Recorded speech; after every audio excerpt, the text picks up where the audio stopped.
Code ముగియగానే సున్నా బిల్లులు 6వ తేదీ నుంచి జారీకి డిస్కమ్ నిర్ణయం అంటూ చూస్తూ ఉన్నాం.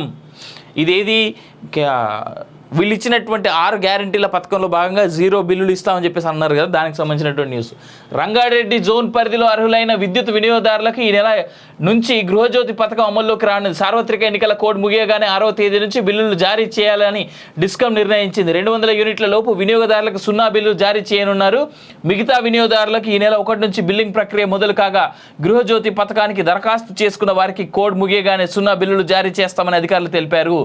రంగారెడ్డి జిల్లాలో స్థానిక సంస్థల ఎమ్మెల్సీ ఎన్నికల కోడ్ సార్వత్రిక ఎన్నికల కోడ్ కారణంగా రంగారెడ్డి జోన్ పరిధిలోకి వచ్చే సైబరాబాద్, రాజేంద్ర నగర్, సరూర్ నగర్ సర్కిల్లో సున్నా బిల్లులు మొదలు కాలేదు. ప్రజాపాలనలో దరఖాస్తు చేసుకున్న ఆహార భద్రత కార్డు కలిగిన అర్హులకు 4 లక్షల పైనే ఉన్నట్లుగా అధికారులు చెప్తా ఉన్నారు.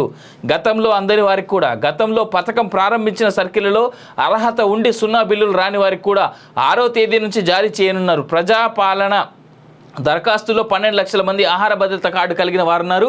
వీరందరికీ సున్నా బిల్లులతో జారీ కావాల్సి ఉండగా సాంకేతిక కారణాలతో చాలామందికి అందలేదు. మళ్ళీ దరఖాస్తు చేసుకోగా కోడ్ రావడంతో వారికి సున్నా బిల్లులు రాలేదని, వీరందరికీ 6వ తేదీ నుంచి సున్నా బిల్లులు జారీ కానున్నాయంటూ చెప్తా ఉన్నారు. అంటే ఆహార భద్రత కార్డు అంటే I mean to say that ration card ఎవరెవరి దగ్గర అయితే ఉందో మాకు 0 బిల్ కావాలి, మేము 200 లోపే మా కరెంటు మేము వాడుకుంటా ఉంటాం అనేటువంటి మాటలు ఎవరెవరైతే చెప్పి ఈ 6 గ్యారంటీల కోసం, అమలు కోసం 6 గ్యారంటీలు మాకు రావాలి, మాకు కావాలని చెప్పేసి ఎవరెవరైతే అప్లికేషన్స్ పెట్టుకున్నారో వాళ్ళందరికీ 6వ తేదీ నుంచి అన్ని సర్కిళ్ళలో 0 బిల్లు కరెంటు బిల్లు ఇచ్చేందుకు అవకాశం ఉన్నట్టుగా కనిపిస్తూ ఉన్నది.